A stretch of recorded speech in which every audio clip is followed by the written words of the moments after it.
nice to see so many concerned citizens, Americans coming out to attend these meetings. Would you please stand for a moment of silence, and then we will repeat the Pledge of Allegiance.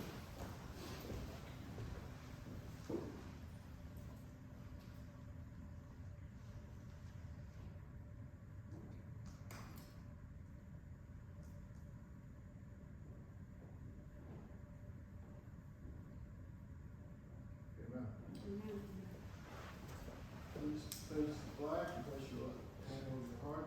Repeat. I pledge allegiance to the flag of the United States of America and to the republic for which it stands, one nation, under God, indivisible, with liberty and justice for all. Thank you. Please be seated.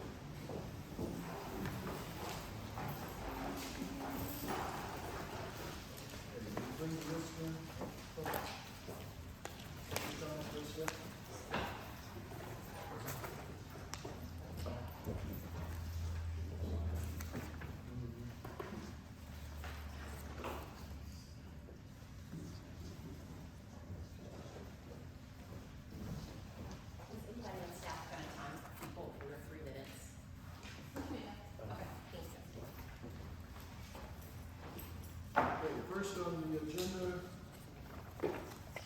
public comments. We have possibly 4 speakers. First on the list, Gary Wachowski.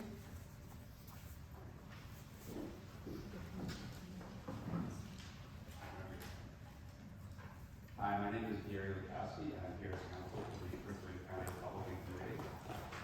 Much of this will be kind of reiterating what was in our letter that we provided you all yesterday. However, we're here because it's a basic principle of free association and fairness that political parties are able to designate who speaks on their own behalf. This is something that's been acknowledged by the State Board of Elections and guidance issued in 2019 and reiterated just this past week, that parties can sort of self-designate who they want to represent them. People don't need to self-designate themselves as the Republican representative or the Democratic representative.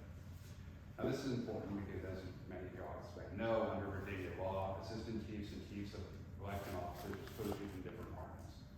That's important because it helps ensure the integrity of the election.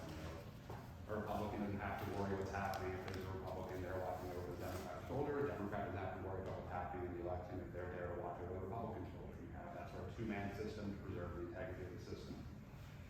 Now, in terms of how those things are selected and how they happen, the idea is you're not supposed to use nonpartisan representatives or people who aren't party representatives where practical, where there's someone who's practical and can represent the party.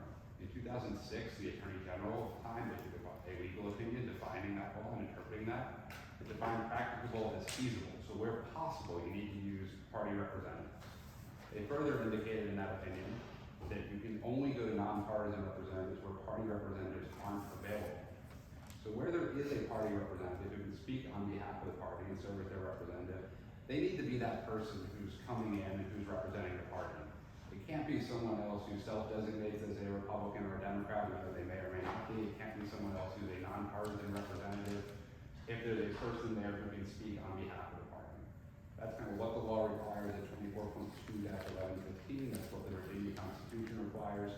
That's what the State Board of Election guidance requires, and that's what the Attorney General's opinion requires. Thank you very much. Thank you.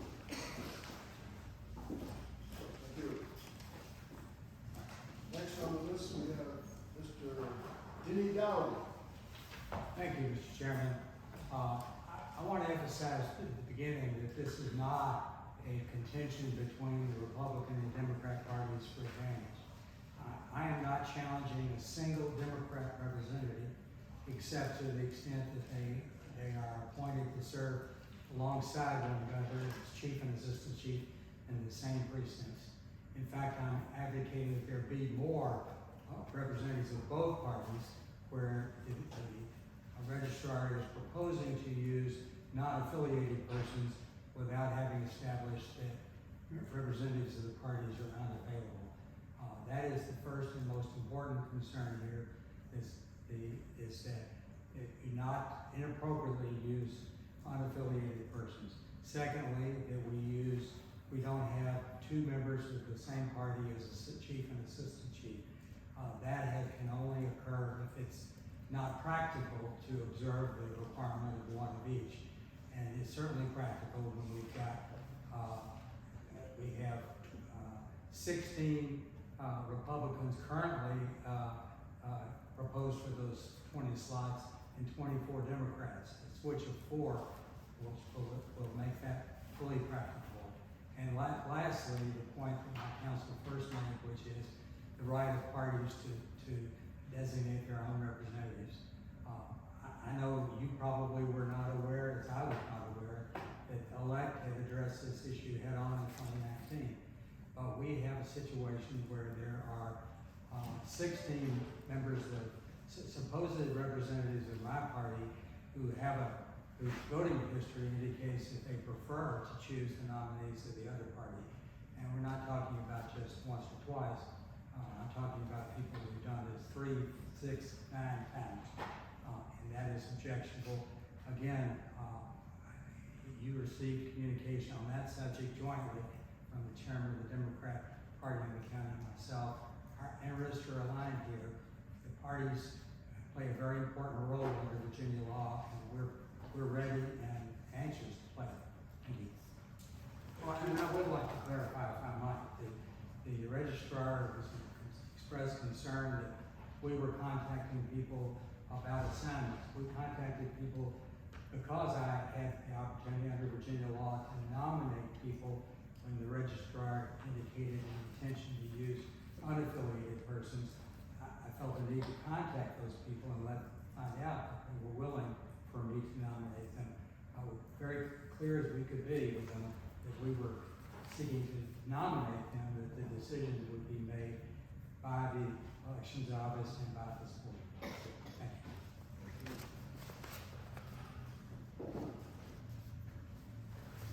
Next speaker, Mr. Jeff Fuller. Good morning. So you're going to address the KONNECH thing, so I'm not going to get into that. I'm anxious to hear what you have to say about it. I would, my first question about it is, was it used in 2021? Okay, was it used in 2021? And is there a chance that election officer data has been shared with the Chinese Communist Party? But I'm anxious to hear what you say. I'm not going to go into that. I want to talk about election officer, follow on both Chairman's comments and Gary's comments. Election officer information, how we record it and so forth. So as an experiment I took, I was helping the chairman review election officer assignments, comparing the characterization that the registrar had made with regard to their affiliation with their voting record. I just did 30, and I'll give you a slide that analyzes or summarizes it. To make a long story short, I just looked at those that were non-affiliated, or basically not D's or R's, and those that were characterized as R's. Didn't look at D's at all. Out of 30 names, 15 I assessed, and I would invite the registrar to do this on his own, or however you want to do it, but do it yourself, and say, you see this gentleman is listed as a unaffiliated election officer, and then you see how he voted. Now, I went through that in my own judgments. I estimated that 15 out of 30 were characterized as either Republican or unaffiliated that had voted Democrat relatively consistently in primaries, okay? There were 2 cases I found where they were listed as unaffiliated and had voted as Republicans. So that's a 15-2 ratio out of 30 election officers. I might be wrong by 3 or 4, but I doubt if I'm wrong to a huge extent. Now, I think this is probably, there's historical reasons for this. I kind of understand them, but this is not last year, it's not the year before. We have a new registrar, we have new members to the board. I invite you to look at this and see whether or not the database that you hold for election officers completely holds. If you follow the logic, if I was correct in my logic, we used to have a 2-to-1 ratio of Democrats to Republicans. We now, if that held true, and I'm sure it'd be close, we would have nearly a 3-to-1 Democrat to Republican ratio. Now, time changes, things change. I might be wrong. I invite you to look at this. I'm just one citizen with a laptop computer, okay? But it's troubling. Now, the other thing I wanted to ask you about is the KONNECH setup and problem illustrates a larger problem. Any database where you store data, any database where you store data, you have to know where it is, who's manipulating it, and so forth. Am I out of time? Okay, please consider the components of the software and the hardware, where they're being kept. If there's any Chinese hardware or software, we're addressing it. Thank you. Thank you, Mr. Rowe. And last but not least, we have Elizabeth Block.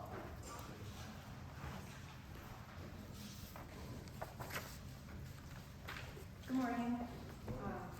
My comment is for the electoral board, and I emailed you about this about a month ago, and correspondingly a month ago, approximately, the Virginia Beach Electoral Board unsealed the 2020 thumb drive data from the clerk of court, and they provided all ballot images, cast vote record reports, ballot manifests, and other supporting documents to the public. That data can be downloaded by any member of the public upon FOIA request. My opinion, and the opinion of many others, is that Virginia should provide meaningful public inspection of election records to build confidence in the election process. I believe Prince William County should do the same. I asked the board to unseal the portable electronic device for the 2020 election at the clerk of court so that this data can be released to the public upon FOIA request. If needed, the vendor should come in with any software required to run this data to support the public's inspection of records. And I will mention that there are states and localities that have taken action against vendors for deleting data prior to the retention period. So that's my comment. Thank you very much. Thank you very much. Is there anyone else in attendance who did not sign the citizen time sign-in sheet and would like to speak?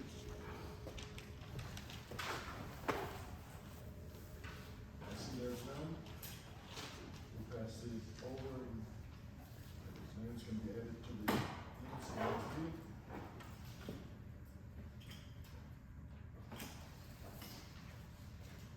Okay, moving on to old business. Have my fellow members of the board had a chance to read the draft of the minutes for our September 9th meeting?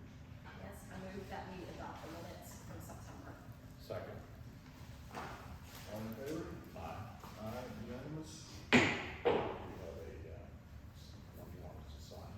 Here, I'll start that here. Well, it says draft. Oh, it says draft. Yeah, I need to get a, okay, so I'm just gonna go ahead and sign that for now. Okay. I mean, if you sign it, it's not drafted. Go ahead, next start.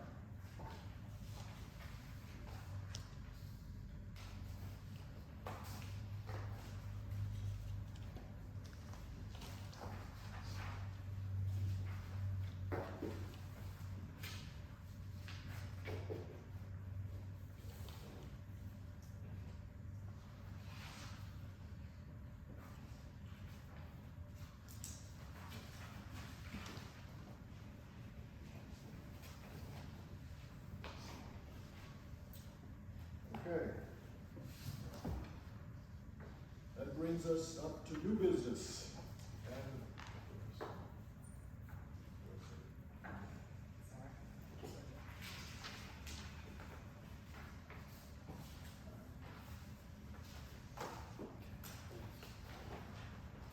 first item on the agenda for new business is election officers.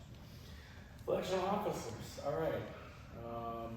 Clearly a number of individuals in the room today hear about this topic. So, I just wanted to start by saying that I think that, the information we received from the state just this week was new guidance to me that was not in the GR manual. I don't think it, obviously we've created a process now that involves party feedback, so the parties are engaged in reviewing the officers that are appointed and making the nominations their own. We did that for 380 officers, I believe, was it, in at the last board meeting. We have another 200 plus for this board meeting. So clearly I think that I worked to build a policy on that this year. The chairs seemed to appreciate it. The board adopted it to move us toward a process that works. So I think the challenge right now is the appointments that were made in February at the initial appointment. How would those individuals be classified? Would they be considered all nonpartisan? Would the chairs review those election officers, and under what time frame is that possible? Also, at this point in the game, what impact does that have on the current assignments that we have for the upcoming election? I want to note on this that certainly to see, having the party chair call individuals, I believe that Mr. Dougherty understands the difference between a nomination and an assignment. And nomination of an officer is nominating an officer for the board to appoint. All the individuals that you contacted had already been appointed by the board and were already nominated. So we're not talking about whether people were nominated or not here. If those individuals were contacted about their assignment, which is the domain of the office and the electoral board, then that's a serious infringement, a serious violation. And I don't take that lightly. No, this is my time. You had your time for 3 minutes. This is my time now, and the board's time. So that's very frustrating. Second of all, I don't think there's a person in the room who has done more to recruit Republican officers than myself. I'm sorry to say that we have worked very hard over the summer and made a specific goal of trying to achieve partisan equity in the county. And the numbers that we have right now actually do achieve partisan equity for the first damn time in over a decade. So if a registrar is going to get treated like this and like he's doing something wrong when he's doing everything that he can to abide by the code, then what's going to happen when an issue pops up, an innocent issue, a problem? There's 1,000 moving parts that I'm trying to keep track of. It is complicated, and it takes a lot of talent and a lot of dedication, and thank God I have a great staff that helps me out with that. But this is unbelievably disappointing given the hard work that I've done to establish a policy for this, to recruit people. I spent $10,000 of our budget to recruit individuals, to bring it up to even. I mean, it's upsetting beyond belief. I have a strong dedication. I've been in elections for 12 years. I have a strong dedication. I don't care about who the parties are. I know on the sheet we have to match up 3 R's and 3 D's. I want workers that are going to go out and do a good job. And I understand the state law and why it's there, for exactly the reason that Mr. I'm sorry, what is the... Pikowski, I'm sorry, I'm butchering your name there, talked about. I understand that. We want people there so that we have that. But the whole chess match of having this exact person and that exact person, it is annihilating to the morale of the staff, and it is frustrating as a GR who's trying to do the right thing and trying to make sure we have parity, which we do right now for the first time in more than a decade. Mr. Fuller was correct. 2 years ago, our numbers were 466 Democrats and 201 Republicans. Now, we should note that there are certainly issues with our current appointments that need to be addressed. I think that is something the board is going to talk about today. But at that time, whatever those 201 Republicans that practice in a lot of places in the states, having gone through many years without the parties doing any kind of appointments and any kind of recruitment, was that the staff would take people and balance out the numbers and just say, these people all said they were either, you're a Republican, that balances there, you're a Democrat, that balances there. So whatever issues we have with our system now, I think there are some, they pale in comparison to what they were. And certainly right now, going from 2 years ago, 466 Dems and 201 Republicans, to what we started out with, which I believe, correct me if I'm wrong, Dina, 402 Republicans and 399 Democrats. Even if there are objections to some of those individuals, it certainly pales in comparison to what we had before, and we worked very hard to make that work. So, given that I've spent money on this, a lot of time on this, and a lot of effort on this to make sure that we are compliant with the code, it is most frustrating. So, I wasn't going to announce this today, but I'm going to go ahead. I am resigning after this election. Because if this is how the general registrars are treated when they are trying to do the right thing, my God, what happens when something goes wrong? I've unfortunately learned over the last several weeks that I have a heart condition. This is very serious. And the kind of stress that's coming out of my body right now is not good for that, obviously. I think we all know about the debilitating effects that stress can have. I have informed the state commissioner of this. She's, not happy to hear it, but understood and told me that I had a job recommendation from her anytime. I told the county leadership. They've told me that they have a job recommendation for me anytime. I worked my ass off for 12 years in this field. I've pulled all-nighters. I've worked for 48 hours and 60 hours straight. I worked all last weekend. We're not even a month from the election yet. I worked all weekend and I stayed late to do the very things that are being objected to today. So I'm sorry that I'm upset. I'm generally, most of you know me, a very effusive, very nice, very engaged person. But when I get pissed off, I get pissed off. And I think this is bullshit. And I do think there are some things to resolve. I will agree with that.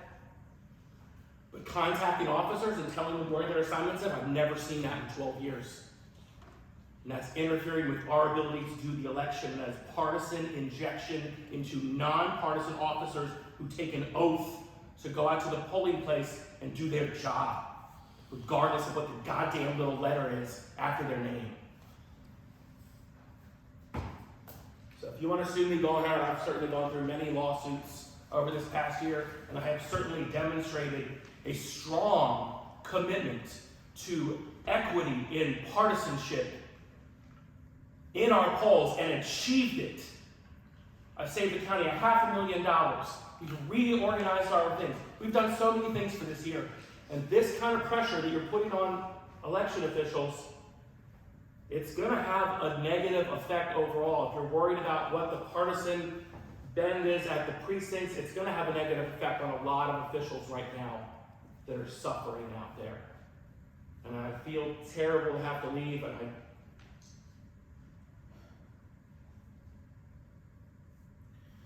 I don't want to resign my post, but if I'm dead next year, I won't be a very good registrar anyway. So I appreciate the concerns of the chairs in voicing these concerns, and the election integrity people who have a good intention of making sure our elections work properly. But unfortunately, my body right now is not going to let me continue to be one of the people that continues to work to make sure that we have that election integrity. And I have a lot of colleagues across Virginia, and some of them are conservative, and some of them are liberal, and some of them I don't have any idea what they are. And they all do a fantastic job of trying to make sure that we have good elections in Virginia. And I think that the partisan community that's out there that's monitoring this should understand that when they go into these processes. We are serious people who take our jobs seriously. And I don't mind, anyway, it's not a good time to be an election official right now. And I think there's legitimate fear about what, what could come down the road for people that are just trying to do their jobs. There's 470 pages of code that we have to keep track of. It's a lot of laws to ensure it work properly. That's all I have to say about election officers. We've done as much as we can. I think the board needs to decide what to do about the February appointments and what happens from them. But I do think that the domain of assignments of officers and the decisions about who is a right fit for the job is one that the office and the electoral board has, and not the parties. I do think that many of the officers, if we're talking about the specificities of this, many of the officers that Denny put forward were about 80% of them had worked 0 elections or 1 elections. And Tanya and Denny are not the ones who are responsible if the elections go bad, because we have insufficient and inexperienced officers out there making big mistakes. The people at this table have to be accountable for that. So while I do think, and we have promoted, we have increased our number of Republican chiefs by 25%, we've increased our number of assistant chiefs by 83%, we've increased the number of election equipment specialists by 60%. We've made significant strides. I've made a priority of that. But I think that it's the domain of our office to have some flexibility in determining who those individuals are. So, thank you. I was going to ask Eric, for the February list, so before we adopted our policy, we had sent over the list for the party chairs to look at. That included the February people too, or was it just the new people who signed up? We didn't have our new policy in place in February, so we just had a list based on what the officers. So I would say that is the self-defined that is in question here about what the. But compared to September was people who newly signed up versus the February one. This is what I'm trying to understand. Um, Combined. Which February would be individuals from previous years and from, you know. But the September list didn't reflect the September people. That's what I'm No. trying Because Two separate. you guys basically, you had 3 appointments. Today would be the third. Okay. It was the February appointment, the September appointment, and the October appointment. So this appointment and the September appointment are under the new rules that we adopted, Yeah. where the party reviews all the nominations. The February one was not. We didn't have any nominations by the party at the time. The Republican Party did submit one late. We did review it. I believe it had 16 names on it that were not already in our election officer pool. We did Was that contact. compared to the February list? Huh? Was that compared to the February list? That's the part I couldn't remember. Does it? So for the February list we adopted, and the list that Denny sent over earlier, what I'm trying to understand, was there a difference, 16, you're saying it was 16 name difference? So I didn't know if the 16 name difference was from the September adoption or from them reviewing the February. No, the February one was just appointed by the board. There wasn't any review process for that one. We didn't have it in place, and the parties didn't send us any So the nominations. by the way. 16 names that we're talking about is from the September list that we adopted. Yes, they would have been included. Correct. And we did go about, contacting them to make sure we could add them into the pool.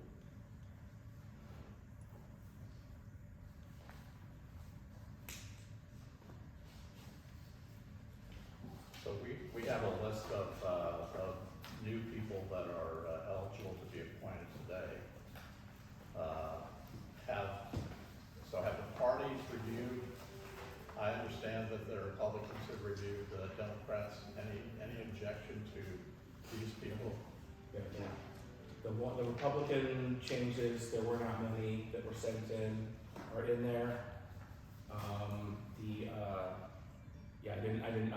I wanted the board to check Connie, because I didn't know if you had sent in any, because I was out at the party yesterday, so, I didn't see. Okay.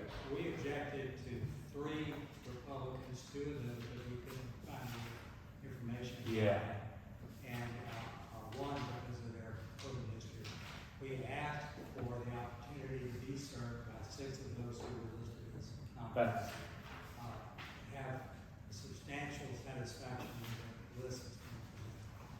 That's what we have. Okay, so Process works. I would move that we nominate or that we appoint those individuals on this list that have been vetted by both committees. Second. And these are brand new people that have come in since our last meeting in September. Yeah, we did, our previous recruitment was targeted largely at Republicans to help balance our numbers. That succeeded, and probably some of these are still hangover from those. And then we also targeted locations where we had few officers, and those were exactly what I described, plus some of the new precincts that really didn't have officers at them because they didn't exist before, the start of the year. Yeah. Been moved and second, any discussion?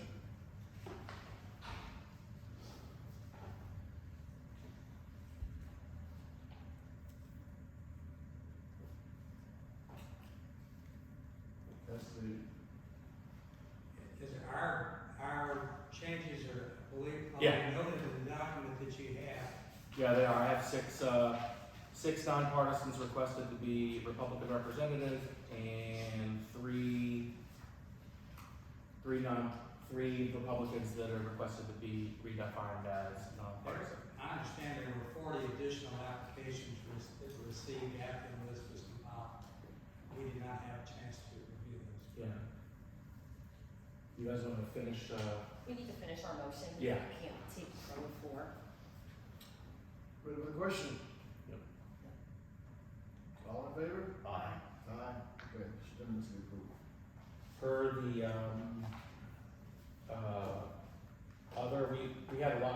we've had a lot of, we always get more elections, officers applications as we get close to an election. I don't know if Dina can tell me how many we have at present since this nomination group. Since that now, we have 92 in the Okay. application base right now. So we have 92 additional officers. If you all feel that you would like to nominate them, you all could schedule well, I don't know if it needs to be an emergency session in time for notice, but you guys could schedule a session up ahead, and then we could send it out to the parties and get those last 90 people in, or we can go forward with what we have. We probably have enough officers at this point. I never complain about having more more officers and more options either. So it's up to you all.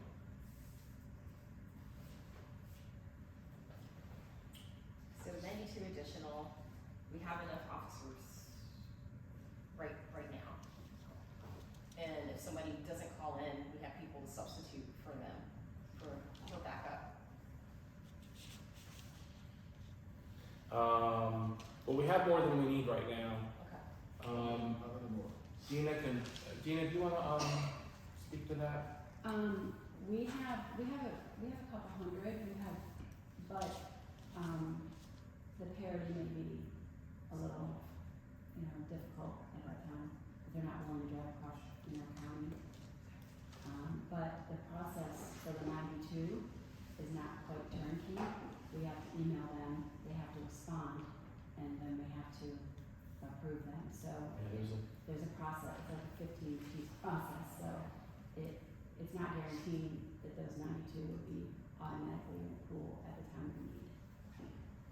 we would make it further ones as well, but it's, there's a lag to it because they have to prepare the data and the information for you guys, and they've got to get feedback from they've got to get follow-up from the officers as well. So. Yeah, they accept their appointment. They haven't accepted their appointment yet.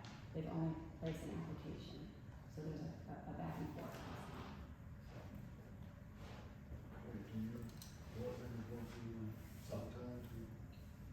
So do we wanna just, I don't think we need to take any, schedule anything if you're comfortable. If we do have a, ton of cancellations and we need to approve more people beyond the list we just did, we can always schedule a meeting and do that, but Yeah, that's true. is that? Yeah, I mean, we could always, Dina can update the information where the CONNECH situation is not made to speak easy for the election officer group, so thank you all for everything you all are working through right now. We could always get you all an update, and then you all can decide if you wanna, hold a meeting as well, so, either options.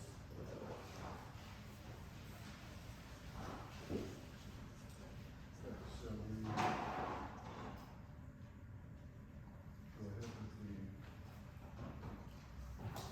with the options that we have and make a decision later. Yep, make a decision later. Yep. So we'll go with what we have.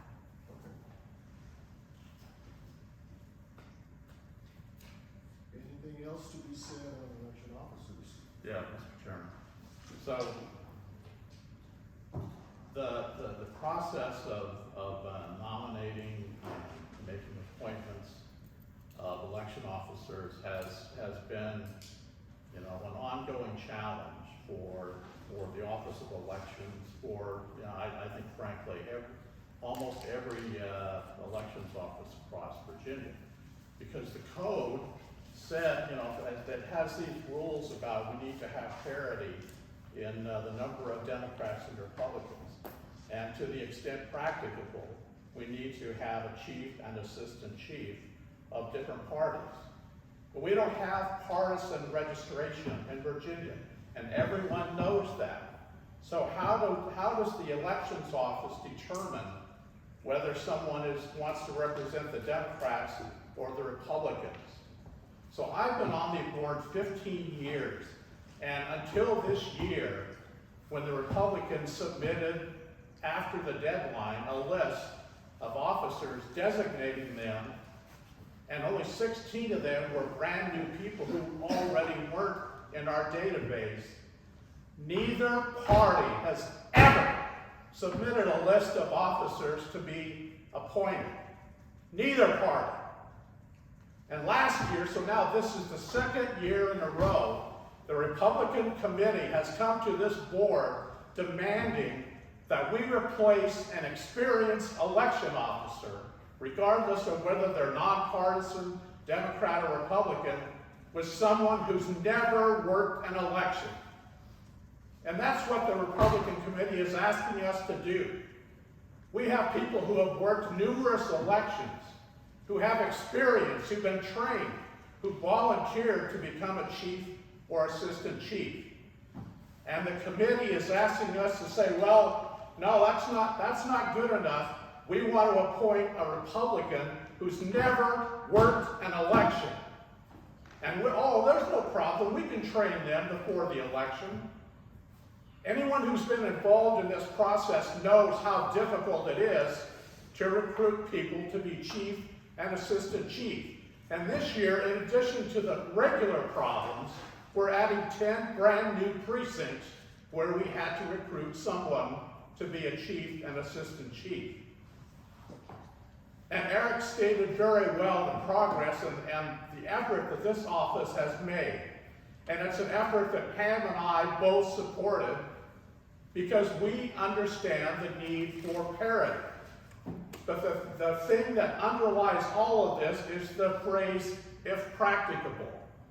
In my view, if we have an experienced election officer, and I don't care what their background is, and we don't do voter history, we don't check to see whether someone's a Democrat or Republican. If we have an experienced officer that's willing to work, I want them in the precinct, not someone who walks off the street, takes 3 hours of training, and thinks, well, I know how to run an election. That is completely unacceptable. And so the office has made incredible progress, but becoming an election officer for the very first time, whether you're a Republican or a Democrat or nonpartisan, doesn't entitle you to become a chief or assistant chief. So I know what the code says, and I know that this office has made more progress in the last year over meeting that parity than we've ever done before. And I also know that whatever this elect advisory was from December of 2019, it was something that's never been carried out in probably almost every election office across Virginia. For years and years, that's how we recruited election officers. When someone signed up to be an election officer, they had the option to represent the Democrats, the Republicans, or neither. And that's how we made the assignments about how do we make sure there's equity, and to the extent we can, a chief and assistant of different parties. And now, apparently, we're supposed to blow all that up.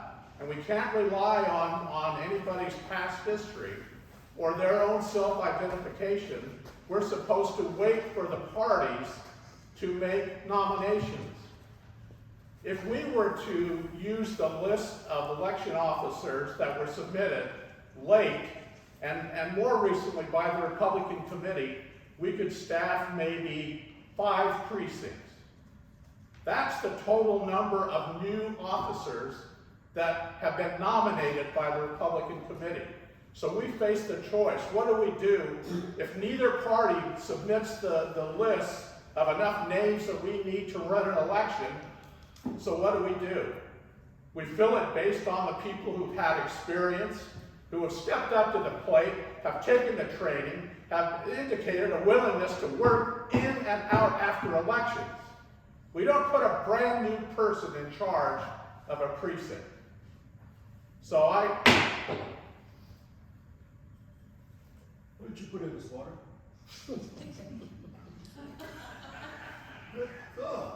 Well, so let me just finish. Finish. All right. So, in all the years that I've been here, we've never had one political party directly interfering in the election process and the assignment of election officers as is happening right now. And I can tell you, 95% of the people who sign up to be an election officer are not members of the Republican Committee, the Democratic Committee. They're people who just want to be an election officer. And so they sign up. We sign them up for training. We assign them to a specific precinct. And then what happens is they get calls out of the blue from the Prince William Republican Committee saying, well, you can't work in that precinct. You're going to have to go somewhere else. How incredibly outrageous is that for one party to decide to take upon themselves, we're going to make the assignments of where people are, and completely undermine all the work that the elections office has done for months. And it's easy to put names on a list, but are those people willing to move to another precinct? Are they willing to take the training? A number of the people that sign up to be an election officer, we contact them and they change their mind. They're not willing to do it. So it's easy to put names on a list of people you say, well, these are true Republicans because they've never voted in a Democratic primary. But we don't do that research on voter history. We take people as they come. And for the Republican Committee to interject itself the way that it has over the last several weeks is just outrageous. This office has... You're repeating yourself. Well, let me finish then. I heard it twice already. So, with regard to, I believe that with regard to the February nominations, since neither party submitted lists, and neither party had any kind of opportunity to review those lists, I guess the only option is that we treat all of those people as nonpartisan. And I believe that the process that Eric and the office have set up, the contacts, the appointments they've made, this is an ongoing process, and I don't think at this point in the game it makes any sense to remove an experienced officer and appoint someone who's never worked an election to be a chief or assistant chief. Wow. Mr. Chairman, could I defend? Yes. So this is Insertion. run by parliamentary procedures, Mhm. just like how the county, just like the Board of Education, people from the floor don't get to interfere during board business. He's not interfering, he's speaking. So no, we have to run and conduct our meetings underneath parliamentary procedures, and if you go to the county board. of I've been Supervisors, accused of violating the law. I'd like to be heard. People Just one don't minute. get to disrupt their meeting. We still have stuff to get through. We still have stuff to get through, and so I wanna get through our meeting, and if we have time, add some more time at the end for public comments. Okay, You're disallowing my I'm not. opportunity to Amy, defend I myself. wanna finish our agenda, and we'll add time. I'll ask London, ask London and Keith to add time in for the agenda, so we can finish what we're doing, Thank and you. allow you an opportunity to come to the floor. Thank you. So I'm gonna move to add some more public time. Actually, I'm gonna add some more public time after the board members' time, and move to add, would 10 minutes be fine? Add 10 minutes for public comment after the board's meeting time before we go into our closed session. okay. I need us, People are getting a little bit emotional here, but let me say this. Best efforts and good intentions are not a substitute for obeying the law. That's all I have to say on that. And I'm sorry that Eric has gone to the nuclear option here. I hope he'll reconsider. Well, it's, a lot of it is my health and what the situation is put on it, but I think that I take very seriously making sure that we're compliant with the law, so. Okay. Are we ready to move on? yes. Very well. And there will be no public time at the end of the meeting. We didn't adopt the additional 10 minutes. I didn't hear a second, unless I missed it. All right, I'll second it. You ready for the question? Sure. All in favor? Aye. Aye. So we have 10 minutes. Okay, new business continued. KONNECH database issue. Well, we had, the owner of Connect, Eugene Yu, was arrested in Los Angeles, for, the coverage of it has been a little unclear because it said stolen data, but they host data as a company. The facts we do know, I've talked with the Attorney General's office, they're seeing if they can get us some additional information on this. But in terms of our actions at this point, we're pulling all of our data off of that. So Connect is a software, well, I guess it's a web-based software. It's not actually software on our computer. It's a website that we use that stores election officer information. Our contract with them states that the data is supposed to be stored on servers in Michigan and California, but the allegations accuse that the data is stored in China, contrary to the terms of our agreement. It's unclear from the report so far whether that is, if the company misrepresented itself or if data was hacked. It's still kind of a confusing situation. Regardless, clearly the election officer data that was on there was exposed in some way. So we're pulling our data off of that site to reduce any further harm that could be there. And we pulled down our new applications so that no data would be added to it. New application links and no data would be added to it, especially since at this point we're really inside. Today was your final nomination so far, and we already have additional nominations beyond that, like we talked about earlier. So, we're pulling out of Connect, and we are election officer staff is been very helpful and coming up with a a plan B, but we're basically gonna just pull that data onto, our computers and use, spreadsheets to contact individuals. It's gonna be a little bit of a logistical challenge because that program was what we used for officers to sign up for training classes. So when they go online and sign up for a training class, that's where they go. It is, that's not gonna be available to us, so that we're gonna have to do it the old-fashioned way and call people and store that data in a spreadsheet. And luckily, at this point, I think we're in somewhere in the neighborhood of deeming becoming 80 to 90% of our officers have signed up for their training classes already. Yes. So the good news is we're not gonna have to, we have all that data already. So we're just gonna have to work on the officers that have not signed up for their training class yet, or the ones that miss classes and that we have to follow up to have reschedule. So yeah, that's where we are with that. We're sending out notice to the officers, kind of explaining them the situation.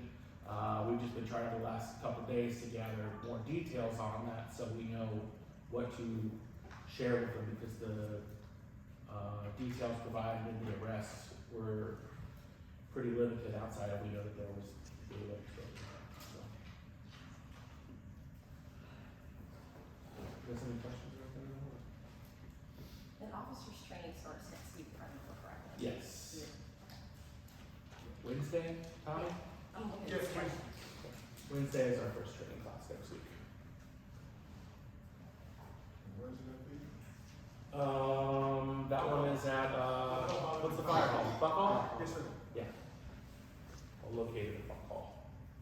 Pretty much have them, once the 13th hits, we have them every day till. Every day except Sunday up until. Yeah. We give the staff off one day.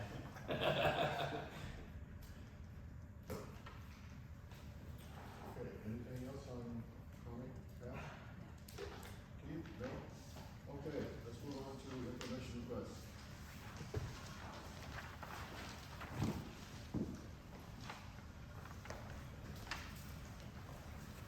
Who's your faculty? Who's one of the? Yeah, I asked Eric to give us a rundown of the information requests, FOIA requests, and others that have come in recently. So I'll just, since I asked the issue. So what I'm concerned about is the avalanche of FOIA requests, other information requests that are coming in, not just to our office, but to registrars all across Virginia and all across the country, in fact. And these things take away time from the office doing their job, assigning officers, doing training, everything else that's going on. And FOIA is it serves a legitimate government purpose and a legitimate public purpose. But FOIA can also be weaponized and used to abuse the efforts of election offices to prepare people to participate in an election.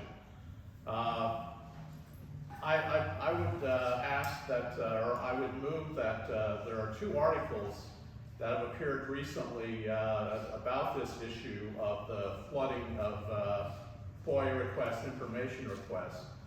And I would ask that these be included in the minutes for today's meeting, and the thousands of people that will read those minutes will be able to at least understand the context of where we are and where we're operating.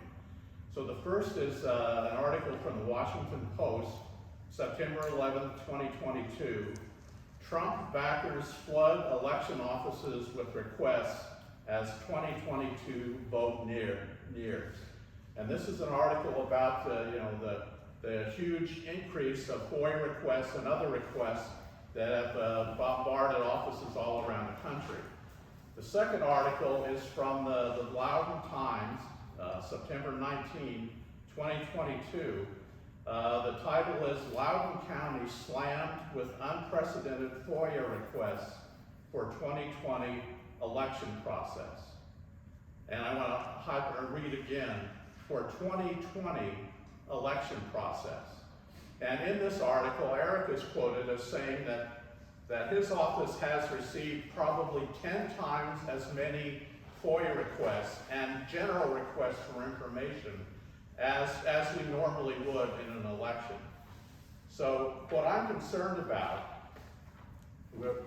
so one of those requests that I heard from the voter integrity group with the Republican Committee was a request for call logs from the 2020 call center that the registrar's office did in that presidential year. So 2020, presidential year is unlike any other. We have the largest number of voters ever. We have a huge number of infrequent voters, people who only vote in presidential elections. And we have people who aren't as familiar with the process. So in 2020, the registrar decided she was going to establish a call center so that voters could call in and get basic questions answered. Where do I vote? What's the registration deadline? Who's going to be on the ballot? When does early voting start? You know, we have a fairly small staff in the elections office compared to some other jurisdictions of our size. And the registrar decided it would be better to hire temps and have this call center set up so we're not taking the time of staff people that are doing everything else getting ready for the election. So we had a call center set up, and I don't remember how many weeks it was in operation. These were temps that the office hired, trained them about, these are the FAQs, this is what you're normally going to hear. And if someone called in and asked a question that they couldn't answer, then they would refer it to a staff member or even board members. I got several calls about, you know, a question that the temp didn't feel that they could answer. So this was an effort by the registrar's office to serve voters asking for information, a call-in center to answer questions. And the people that were working in that call-in center, if someone called in, they didn't ask, so are you a Democrat or Republican, before they gave an answer of what their question was. These were people trained to serve voters during a specific period of time before the 2020 election.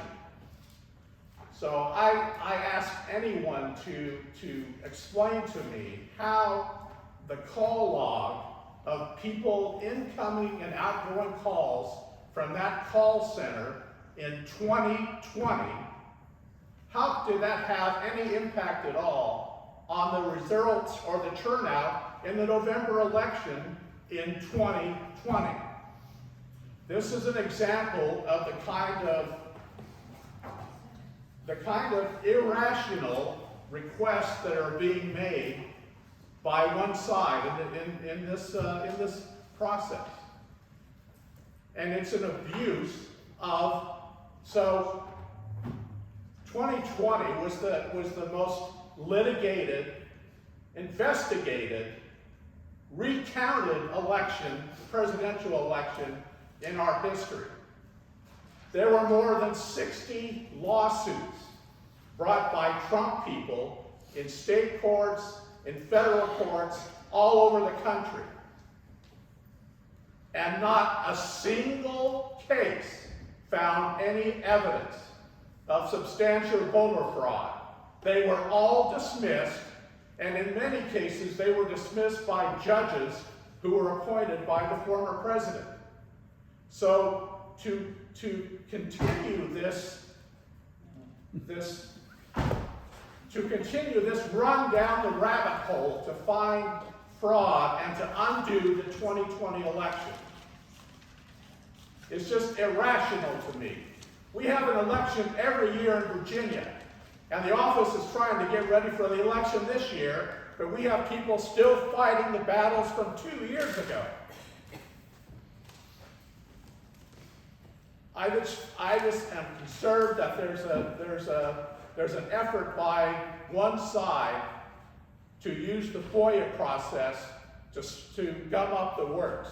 And now if someone has a legitimate question about how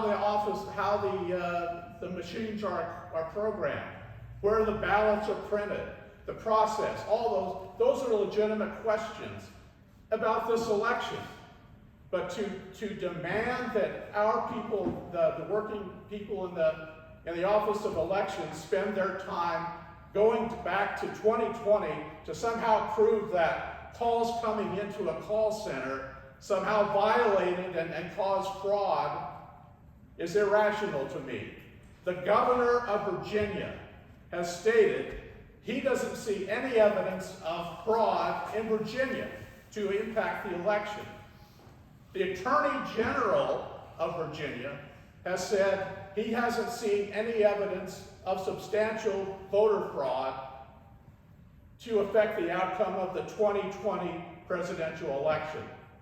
But we still have people who want to run down that rabbit hole and waste time and frankly taxpayer money to search this big lie. So that's why I asked Eric to give us a summary, and it's difficult enough to run an election, but when the election offices all across Virginia are bombarded with this kind of bullshit, then that's unacceptable.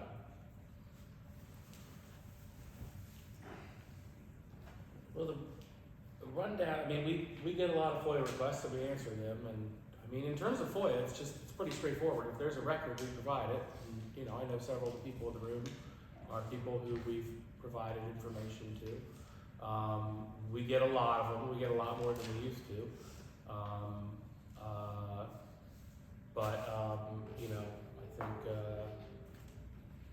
I think we do a good job. I think Colleen on our staff for jumping in and helping with that, because become more than what I can kind of manage. I think the harder thing is probably a lot of the questions that we get, and I do think that in the longer term, this might be something where we need staffing and money spent in terms of having someone on the staff that is dedicated to this, because I don't think it's gonna lessen anytime soon. In terms of the questions, that's where it kind of gets hard, and that's kind of a soft thing, you know, when I get asked, hey, how does this work? I mean, I don't have a record for it necessarily. There's not a procedural thing outside of the, you know, state manual or state code, or it's just not a record thing. It's just kind of an educational thing. Those ones are hard because they take a lot of time, but it's like I try to answer emails and calls as much as I can to keep people informed and to be transparent. It's not always possible. It gets really hard this time of year when we're trying to finalize things and we're trying to manage the election. So that's definitely a challenge. I've just seen a lot recently, and it's been on the 2020, and staff needs to focus on the election that's before us. Yeah. 2020, the way I look at it, I wasn't here in 2020 on the board. My focus is on 2022, what's happening now, implementing the new laws that we will be facing for this upcoming election with same day registration. And so 2020 for me, and I know Elizabeth during her time, and she sent an email asking the board to unseal this and that. 2020 to me is over with. Gotta focus on 2022, 2023, 2024, and the growing population of Prince William County, and making sure folks are registering to vote, and that they can see there's a transparent and fair election. I mean, for me, it's just straightforward. If I understand what you guys are saying, it does contribute to our time. But if it's a record that we have, we have to provide it. We do ask for extensions at times. We do. I said when we started too that we try not to charge for any of these things and to be transparent. And we have very little. More recently, we've had to a little bit more because of some of the things have either been more time consuming or just because of the amount of time involved. There's some things. Some of the records and things, one of the challenges is that sometimes it's stuff that only myself or maybe a deputy director can have access to, and so to review it before we see what's in there to then be able to, you know, hand it over to somebody. So there's certainly challenges with that, but, you know, as the FOIA law is written, we provide the information that's requested, and, we do it within the timelines that we are asked, and, have appreciated at times, and some people have worked with us to, you know, to be flexible on timelines. It certainly is a lot, so. Well, this is not a courtroom, but we get a chance to express our opinions on facts that are not an issue and to take on tangential issues. But since we just added 2 newspaper articles to the minutes, I'd like to offer this Department of Elections advisory and a legal opinion from the Dillon Law Group concerning election officers, that it be added to the minutes of the meeting. As for the Dillon Law Group, can you describe it as representing the PWC Republican Party?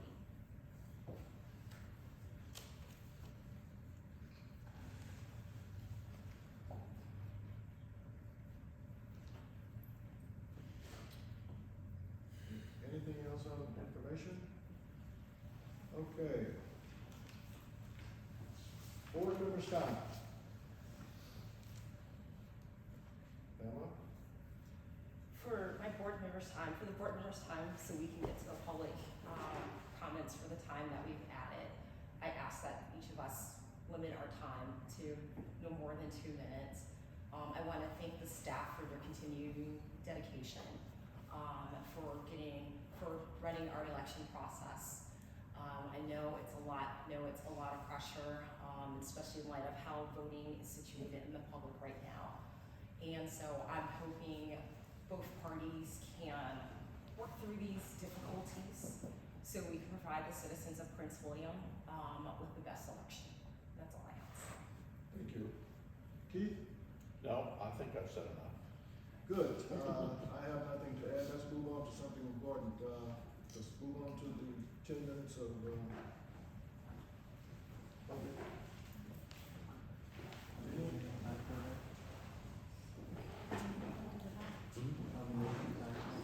Yeah, that's the time. Thank you, Ms. Walker, for the opportunity to clarify. What's the time limit for this? So 2 minutes? Is it 2 minutes? How many people are standing in line? 1, 2, 3, 4. Okay, so we can 2.5 minutes? Yeah, 2.5 minutes for each person, since 4 people. Thank you. I asked to be recognized primarily to draw a distinction from the remarks, the accusations of the registrar and the secretary about the irregularity of our contacting potential election officers concerning their assignments. There are 2 places in the code for dealing with nominations. The one you referred to earlier, that unfortunately, because we didn't do a good job of spelling Olsen, we were late on the initial list. But also there's a provision that when we receive notice from the registrar that there's an intention to use non-affiliated chiefs and election chiefs, specifically there's provision so that each party shall have the opportunity to provide additional nominations. It is in that category of additional nominations specific to chiefs and assistant chiefs that we've been making calls, not to offer people assignments, but to determine their willingness to accept a greater responsibility. I want to use the balance of my time to say that I hope Eric and his doctor come to a different conclusion concerning his future here. He's a true professional. He's done a great job. He has educated me that we have parity at the election office level. There are not precincts in which the number of one party's representatives exceed another by more than one. The issue is narrowed down to the issue of chiefs and assistant chiefs, which is the most important people in the process. And in this process, I think despite effort, there's been too much of an inclination to want to bring back the old gang. And I think the law is very clear that you're not to use introduce nonpartisans if there's a partisan available. You're not to have Republicans and Democrats sharing their roles as chief and assistant chief, and if those who represent the parties should be those that the parties recognize as their representatives. We're perfect. We understand that perfection is hard to achieve, but we're not ready to accept 75% either. 25% of the precincts having non-affiliated chiefs and 24 non-affiliated assistant chiefs. Thank you. Good luck. Well, I'm not going to talk about election officers. I'm neutral on all that. Mr. Scarborough, thank you very much for your passionate response on the call center. I do have a problem with call center FOIA. I'm glad to hear that you have explained they were simply answering questions as opposed to getting out the vote. The prior registrar had a reputation for doing a lot of get out the vote work, and it's not the role of the registrar's office necessarily to get out the vote, but if they were answering questions, that's perfectly fine. FOIAs are often, extensions for FOIAs, perfectly fine. You're in the middle of an election. I've had not a ton of FOIAs, but enough. Probably you've noticed, right? But I don't go, darn, must have it. No. I don't care how long it takes. It's just put it on your list. Okay, I want to say something about this 2020 thing. There are significant data issues. I have reviewed the tally tapes and the statement of results for the 2021 election, which is why I didn't mention it, because I've actually seen the tapes. For 2020, I've been denied for 14 months. 14 months, and has nothing to do with this office. It was due to arbitrary guidance by elect that was finally overturned, and I still haven't seen the tally tapes because the registrar was indicted and the attorney general has the tally tapes and all that. So, I'm sorry that you're tired of it. I'm kind of tired of it too. I really don't feel like it. I don't like having to go through all this, but the fact is, public inspection needs to be meaningful, and the data doesn't seem to match or jive or anything, and we just want to get it over with and done. There was no repercussions for Virginia Beach releasing the data. Absolutely none. Perry was the thank you. That's it. I haven't seen any news reports about it. Oh, there's something wrong. They just did their duty. The electoral board just did their duty to the public. And just for me to ask that the vendors not delete data, I mean, come on, it's your job. It's your job to tell the vendor not to delete the data. They're serving the public. It's crazy that the vendors take control of our elections like this. And I seem to have a good system and a vendor. There's no, I just object. I'm sorry that you're upset. I know you're upset, but I'm upset too, so I'm done. I just want to make a comment about that. Thank you. Sure. I just wanted to mention, just real quick, Elizabeth, you've been a huge pain in my butt over the last year, but you've always been professional, and I appreciate that. So anyway, thank you very much for your flexibility at times, and even though you are certainly our number one fan in terms of FOIA requests. Okay. Good afternoon, I believe, Mr. Chairman, members of the board, Mr. Olsen, and staff. My name is Tanya James. I am the chair for the Prince William Democratic Committee. Just a couple of things. I did not wake up thinking I was coming to another meeting at the electoral board and it was going to be exciting and wake me up, but here we are.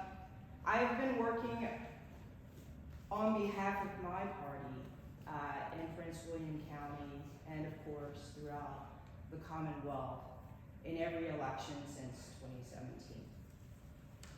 That is to include on election day and what happens on election day and the conduct of our elections.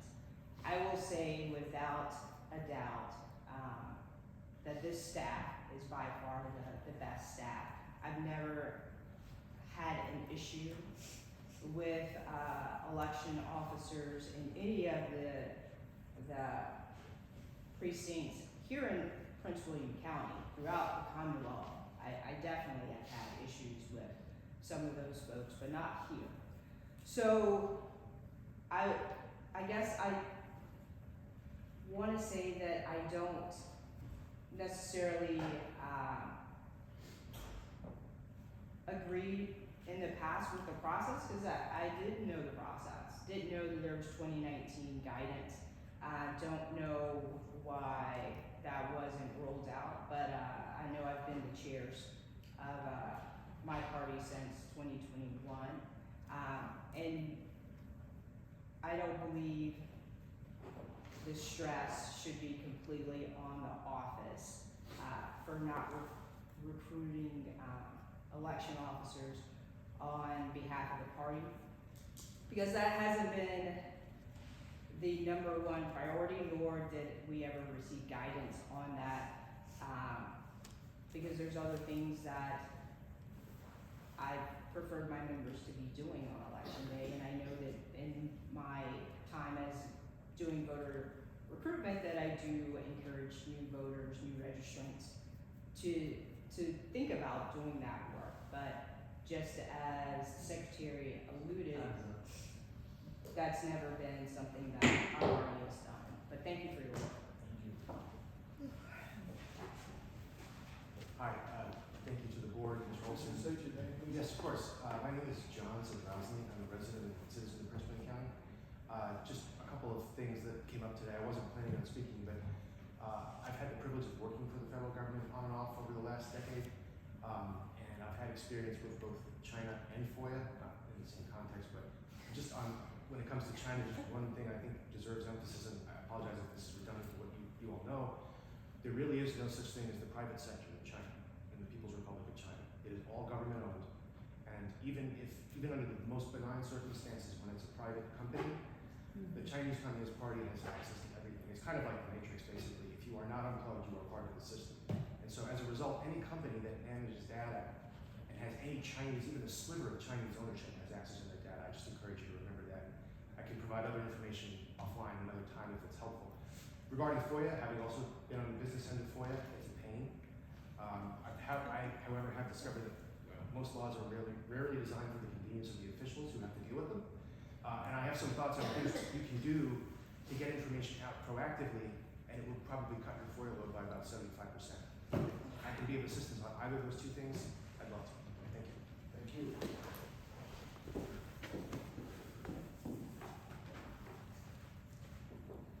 Is any board have any comments concerning issues that have just been discussed? Well, let me say, I believe that all things should be done decently and in order. And it's hard to conduct business with people that are screaming and trying to be irrational. So let's try to keep our cool. Wisdom should not be denied or rejected simply because it's late arriving. Tony, I agree with you.